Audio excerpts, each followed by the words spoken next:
que parte de la misión que no estamos cumpliendo es que nos hemos apartado de las verdades de Dios y estamos escuchando otras voces. Hoy es una tarde de retorno. En segundo lugar, hablamos de la operación rescate porque es necesario rescatar la comunión y la expansión de la obra. Yo les he puesto allí Romanos 14. ¿Por qué le pongo Romanos 14? Ya vamos a ir. Bueno, aquí hablamos de la comunión y rescatar la expansión. Es porque el plan diabólico era el aislamiento y la confrontación entre siervos de Antioquía y de Jerusalén. Ya no le puede quitar la doctrina y el mensaje. Entonces se mete por el lado de la comunión. Es interesante en el versículo 2 del capítulo 15, a los que les gusta estudiar la Biblia, la palabra griega con la cual se habla de contienda. Indica una gran agitación, un fuerte debate. Quiere decir que estaban acaloradas las cosas, ¿no? Ahí en el concilio de Jerusalén. Pero miren, el problema ya aquí no era la doctrina, que había sido con firmeza superada. Ahora el problema eran las costumbres. Ahora el problema era si cantaban himnos o cantaban coro. Ahora el problema era si en un culto vamos a tener la cena del Señor con copitas o con 3 copas. Ahora el tema era si se toca con instrumentos o se canta a capela. Y cuando no tenemos la luz bíblica para las cosas, tomamos cuestiones de costumbre y le hacemos doctrina. Y ahí el enemigo quiebra la comunión. Porque se divide en iglesias, se divide en familias y la misión se afecta. Déjenme decirle algo a los jóvenes que están aquí. Mi generación en Argentina ha sido marcada por una historia de divisiones. El programa de Dios no es la división. El programa de Dios es la fundación de iglesias. Una iglesia que se divide retrocede 15 años. Volver a remontar una situación es durísima. Y la mayoría de las divisiones no son por problemas doctrinales, son por problemas personales, por cuestiones del poder. Llevo desde los 5 años, más de 50 años en las asambleas. He nacido en una iglesia centenaria. Hemos recibido palabra y doctrina fundamental. Hemos experimentado la fundación de iglesias, la obra misionera. Y yo me doy cuenta que Satanás ha sido tan inteligente que cuando no puede quebrar nuestra doctrina, se pone en medio de la comunión y de las costumbres. Preguntas para hacernos. ¿Pueden convivir los grupos con costumbres distintas? ¿Pueden cooperar los judíos y los gentiles mancomunadamente? ¿Son cristianos de la misma categoría? ¿Cómo procederían en los ágapes y en las dietas alimentarias? Miren, aquí, sin duda, la reacción fue extraordinaria. Se levantaron los hombres espirituales y entendieron que llegar a un acuerdo era el camino. ¿Cómo se puede superar problemas de costumbre? Número 1, acuerdo, la mesa del acuerdo. Hechos capítulo 15, versículo 15, dice, habiendo llegado a un acuerdo en común. Miren, cuando fuimos a fundar la iglesia, Puertas Abiertas ahora, hace 32 años que fundamos la iglesia. Yo tenía 25 años y mi esposa 19, éramos 2 criaturas. Nos encontramos con personas que se querían divorciar, con abuso infantil, con alcoholismo, con violencia. Tuvimos que volver a la Biblia a buscar ayuda para ver cómo hacíamos frente a problemas que nos superaban completamente. Así que empecé a ir a las reuniones de ancianos con 25 años. Yo miraba cómo mis mayores se peleaban y yo decía, Santa Fe no tiene destino. No tiene destino. Con esta gente no tiene destino. Pero un día me tuve que comer las palabras. Y mis mayores me mostraron la altura espiritual y el amor por las cosas de la obra. Un día se sentaron en la mesa de acuerdo hombres que fueron grandes hombres de Dios, que tenían costumbres distintas en sus iglesias, pero se sentaron 5 o 6 mayores y dijeron, ¿qué vamos a hacer con las generaciones futuras? Los ancianos que están aquí, ¿por qué quieren que Dios los recuerde? ¿Por qué? por ser hombres que fueron facilitadores del servicio y la misión de la nueva generación, o ser los señores no a esto, no a lo otro, no a lo otro. Y yo quiero decirles que cuando decimos muchos no, se abre la puerta al mundo. Así que estos hombres de Dios, muchos de ustedes los conocen, han venido a enseñar por años aquí. Se sentaron en la mesa del acuerdo y ninguno pidió que el otro camine 100 metros, caminaron 50 metros cada uno, hicieron un acuerdo.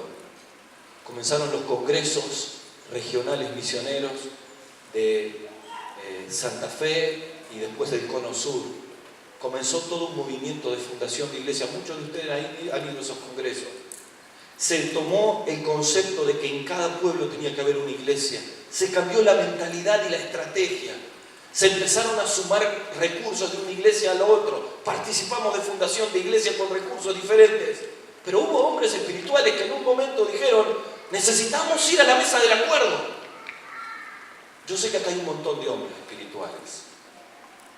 Yo no sé cuáles son las cosas que pueden distanciarlo, si es que existe una distancia.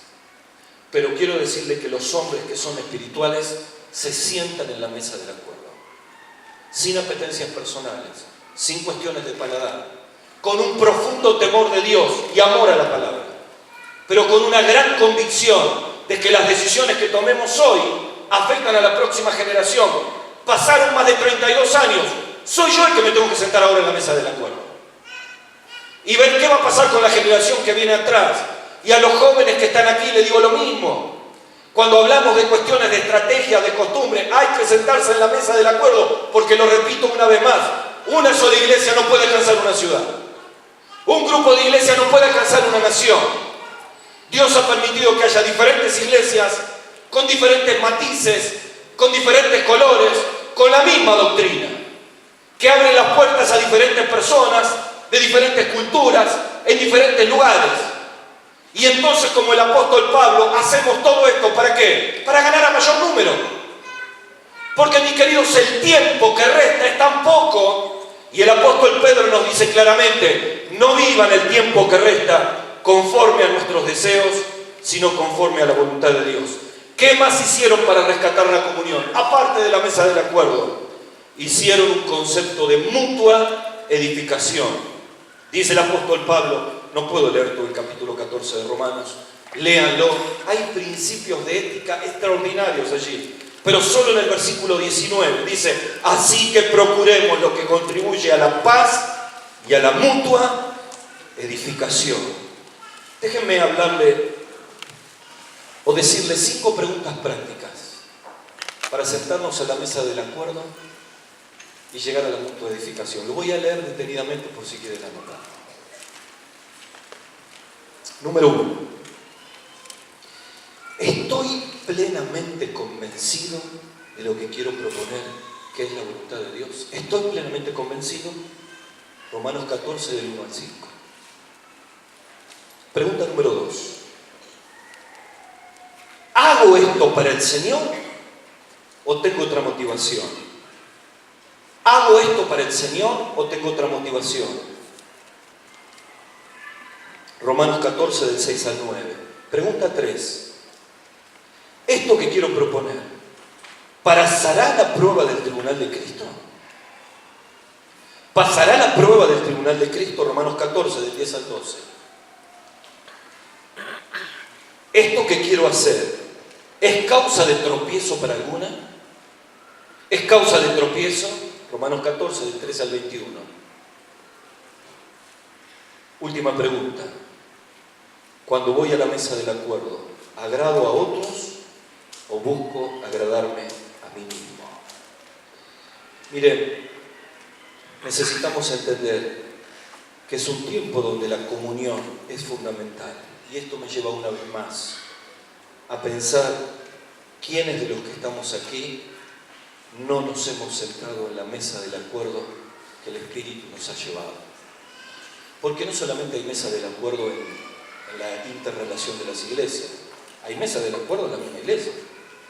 Yo fui a una campaña en una zona de la Argentina donde todos tenían el mismo lema y la misma pancarta, Y cuando llegamos con los jóvenes a evangelizar, uno de los ancianos me dice, miren, ustedes vayan a testificar, yo me quedo acá orando como Moisés. Wow.